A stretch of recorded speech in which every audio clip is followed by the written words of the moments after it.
All right, today we're stepping into the steam. We're going to explore a ritual that's just as much about community and history as it is about getting clean.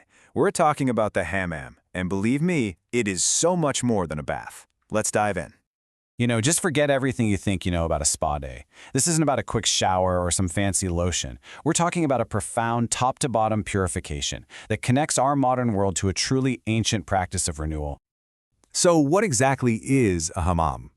Well, at its core, it's a public bathhouse, an idea it inherited from the ancient Roman baths. But it's so much more than that.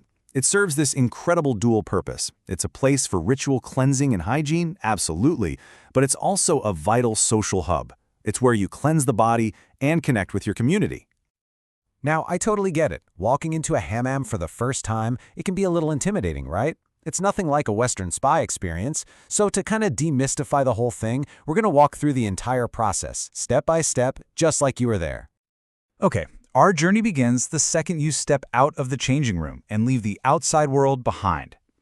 This first stage is all about preparation, using that intense heat and steam to get your body ready for the real purification that's about to come.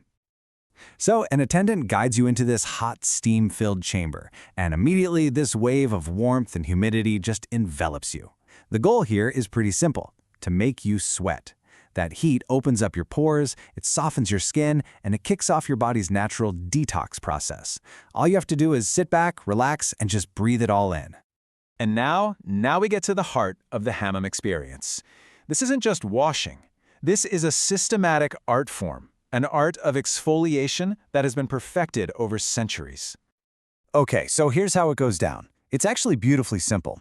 First, an attendant covers your entire body in this stuff called Moroccan black soap, or savon noir. It's a thick paste made from olives.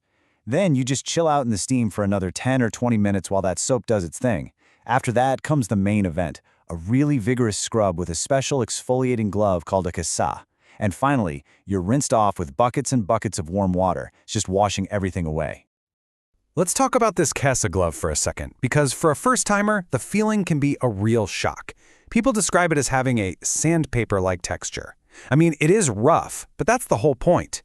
The attendant scrubs you with some serious force, and you can literally see the dead skin rolling off your body. It sounds intense, and it is, but the result is skin that feels cleaner and softer than you can possibly imagine. But see, a hammam isn't just about the physical process. Not at all. It's a deeply social space with its own complex etiquette, a place where culture, religion, and community all come together.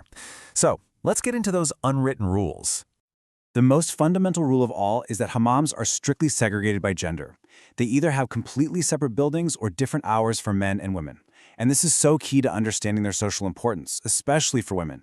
I mean, historically, the hammam was one of the very few public places where women could gather, socialize, and just connect freely, completely away from the male gaze.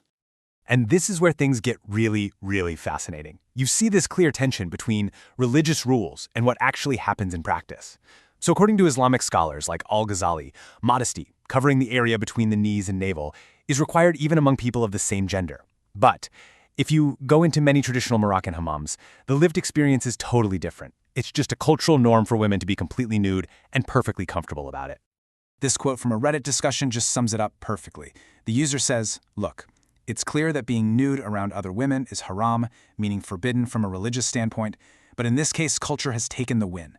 It's this unique space where a different set of cultural norms just takes over."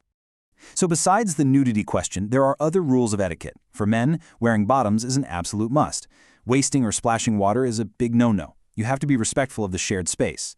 And there's this general understanding to be discreet, maybe face a wall when you're washing private areas. But the social function goes even deeper. The hammam was, and sometimes still is, a place where mothers would actually observe young women to find a good wife for their sons. That just shows you how deeply woven it is into the fabric of social life. So where did this incredible ritual even come from? To really understand the hammam today, we have to look back at its long and really layered history. The whole story starts way back with the Roman Empire and its famous public baths. That model was then adapted in the early Islamic world for ritual cleansing. Then, the practice just exploded under the Ottoman Empire, spreading across continents. Its popularity really only started to dip in the 20th century when everyone started getting modern indoor plumbing. But today, we're seeing this major comeback as the hammam is being rediscovered both as a cherished local tradition and as this global luxury wellness experience. Now, you'll often hear Moroccan bath and Turkish hammam used like they're the same thing, but there are some key differences. The Moroccan bath, like we've been talking about, is really all about that intense, deep cleansing scrub with the black soap and the Kessa. The Turkish hammam, while it's similar, often focuses more on a relaxing, foamy soap lather and massage. It can be a much more social, leisurely experience. So, after we've journeyed through the steam, survived the scrub, and traveled through centuries of history, what's the big takeaway here? What does the hammam truly represent? Well, it's pretty obvious the hammam is so much more than just a bath. On a physical level, it's this incredible detoxification for your skin, and it improves circulation. Socially, it's an absolutely essential community hub. Culturally, it's a living, breathing connection to centuries of tradition. And mentally, it's a powerful ritual for stress relief that calms your mind and can even help you sleep better. It really treats the whole person, inside and out. And that leaves us with one final question. In our world of private bathrooms and high-tech spas, what is the future of the Hammam? Is it a relic of the past, just slowly fading away? Or is this ancient practice of purification and connection exactly what our modern world needs right now? A ritual that's being reborn?